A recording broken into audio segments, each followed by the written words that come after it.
Let's be real for a second.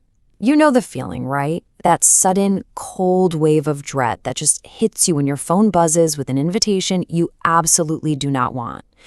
It's it's a full body experience. Your stomach just plummets, your brain starts drafting a formal complaint, and you can practically hear your sofa whispering your name.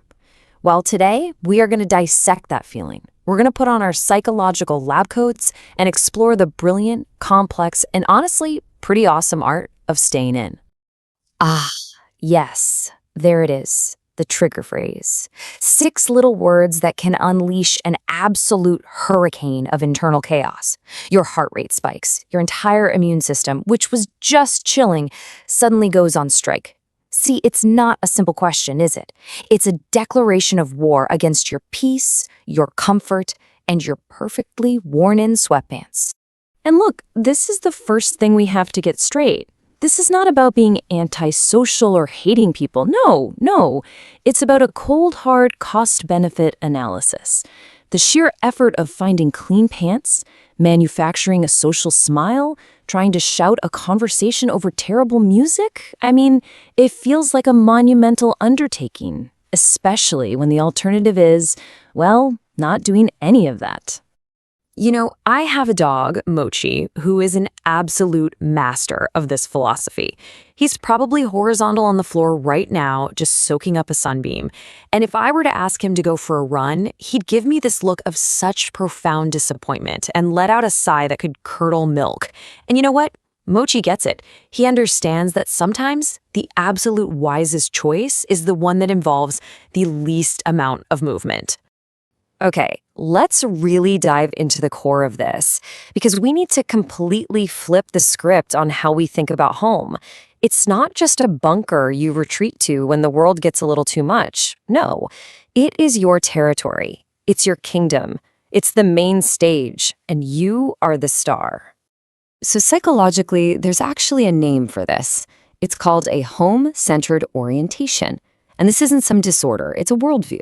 For people wired this way, home is the foundation.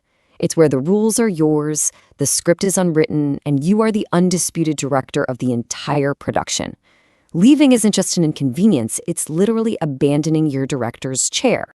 So where does this all come from? Well, a lot of the time, the roots of this can be traced all the way back to a very specific childhood experience, being what we used to call a latchkey kid. Just picture it. A kid coming home day after day to an empty house. Nobody's there to schedule their time or ask about their day. It's just them and the silence. What do you think that actually teaches a developing brain? It teaches some pretty profound lessons in autonomy. You learn very quickly that this space is yours to command. You learn how to be your own source of entertainment and how to structure your own time. But maybe the most important lesson of all is this.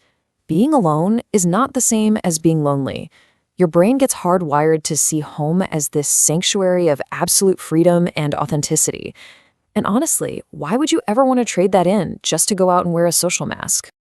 Now, this deep, deep love for your own couch, it didn't just appear overnight. It's a relationship that evolves, and pretty dramatically over time. So let's take a little trip, shall we? The journey from angsty teenager to enlightened stay-at-home adult is actually pretty hilarious when you think about it. As a teenager, right, your room is a fortress. Locking that door is an act of rebellion. It's how you carve out a tiny sliver of privacy from a world that just doesn't get you. Then you hit your 20s. You're getting ground down by the 9 to 5, which is really more like an 8 to 7. Your brain is just fried from pointless meetings and performing enthusiasm for your boss. Suddenly, staying home isn't rebellion, it's a survival tactic. It's triage for your exhausted soul. But then, gloriously in your 30s, a miracle happens. The guilt just evaporates. Saying, no, I'm staying in is no longer some sheepish excuse. Oh no, it is a declaration of self-worth. It's a luxurious indulgence you have fully 100% earned. But beyond just your age, there's your innate personality, right? Your brain's basic operating system. And for so many of us homebodies, it all comes down to one fundamental, totally non-negotiable need: control over our environment. I mean, think about it. The second you step outside your door, you surrender control. You can't control the traffic, The weather, the ridiculously loud music at the bar, or that person who insists on having a speakerphone conversation right next to you in line. It is sensory overload. It is chaos. But at home, you are a benevolent god. You control the temperature, the volume, the lighting. Heck, you even control the guest list. And that level of order is so deeply soothing to a brain that just has a low tolerance for the wild, unpredictable mess of the outside world. And then there's the whole authenticity thing. A lot of homebodies just have a really low tolerance for social theater. You know, that little song and dance where you run into an acquaintance, flash a fake smile, and promise to totally grab coffee sometime when you both know it will absolutely never happen? For a perceptive person, that's not just a pleasantry, it is mentally exhausting. It's performing a script you never even auditioned for, and frankly, you'd much rather be at home where the only interactions required are genuine. Okay, so this brings us to the biggest battle a homebody faces, right? It's the cultural pressure, the guilt, and that nagging little monster we all call FOMO, the fear of missing out. But what if staying in isn't about missing out at all? What if it's about being incredibly, ruthlessly efficient? And this illustrates something brilliant we can call the competence paradox. See, society kind of assumes that people who stay home all the time are lazy, maybe a little awkward, or just incapable. The reality is, it's often the exact opposite. They are so competent, so skilled at using the tools of the modern world that they've basically optimized their lives to the point where going out is often just unnecessary. This is the judgment we all hear, isn't it? That by building this perfectly comfortable little ecosystem at home, with food delivery and remote work and online everything, you're somehow hiding from the real world. But just look at this process for a second. This isn't avoiding reality. This is bending reality to your will. I mean, why would you waste an hour battling traffic, hunting for a parking spot, and standing in checkout lines when modern technology lets you accomplish the exact same goal in 30 seconds from your sofa? It is not laziness. It's a masterclass in optimization. So, the next time someone accuses you of avoiding reality, here is your new response. You're not avoiding it. You are streamlining it. You're the CEO of personal logistics, and your headquarters just so happens to be your living room.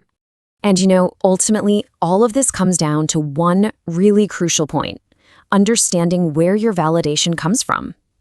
Our culture pretty much runs on a constant drip feed of external validation. You have to post the photo from the party, check in at the trendy new restaurant, and count the likes to prove your life has value. But the homebody? They often operate on a different, more stable system: internal validation. They've got an internal scoreboard. The deep satisfaction of finishing a book, or mastering a new recipe, or just recharging in silence, that's the reward. The approval of strangers on social media is completely irrelevant. And that, my friends, is the psychological superpower that makes you totally immune to FOMO. So let's bring this all home, so to speak. Choosing to stay in isn't some sign of weakness. In our modern, hyper-connected, and let's be honest, often performative world, it's actually a quiet, powerful rebellion. It's a way of reclaiming your time, your energy, and your own mind. In a culture that seems to glorify burnout, where everyone is curating this perfect public image, the choice to just opt out isn't just understandable, it's profoundly healthy. The psychology of the homebody is the ultimate antidote to the sheer exhaustion of having to always be on. And that's the question I really want to leave you with. What if we just stopped seeing a preference for solitude as some kind of problem that needs to be fixed? What if we recognized it for what it truly is? A powerful, deliberate choice to protect one's own peace in a world that is constantly trying to steal it. So the next time that text arrives and your soul tries to leave your body, you have your answer: a simple, polite, and completely unassailable response. Sorry, I'm busy. They don't need to know that you're busy achieving a new high score in relaxation or conducting a very important study on your dog's napping habits. Your time is your own. You are in full control of your kingdom. So go ahead.